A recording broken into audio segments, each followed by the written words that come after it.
السلام علیکم.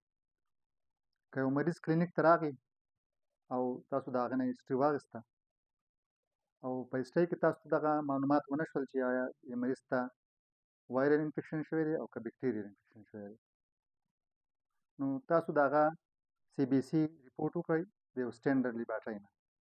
او چې کله ریپورټ راشي نو په هغې کې تاسو وګورئ چې نیوټروفیل څونه دي او ډبلیو بی سی څونه ده، او د هغې یو فارموله ده. په هغې فارموله باندې تاسو د دغه مریض فیصله کولی شئ چې آیا دا بکټیریل دی که دا وایرل دی.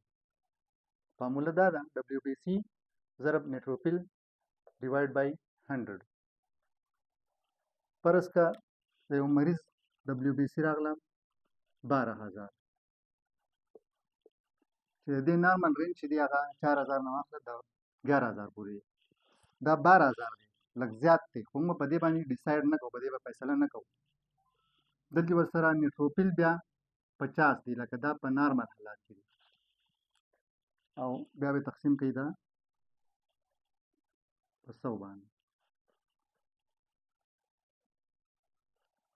دې نه راغی دا دوه صفرونه دلته کټ شول، دوه دلته کټ شول، 120 پاتې شو ضرب کا دا په 50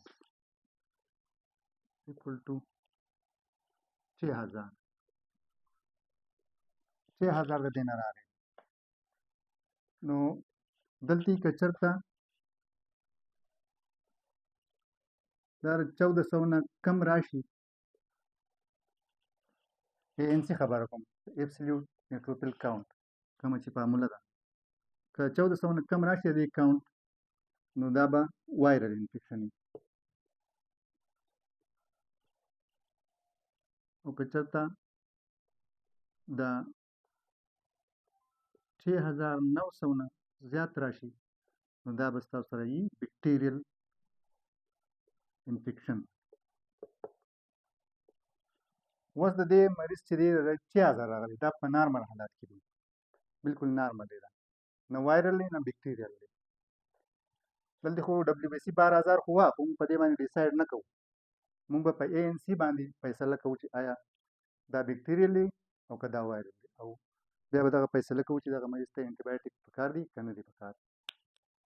نو په دغه صورت باندې به دغه شان فارموله راوباسئ او بیا به مریض ته انټي بایوټیک ورکول دي یا نه دي کول، هغه فیصله کوئ تاسو.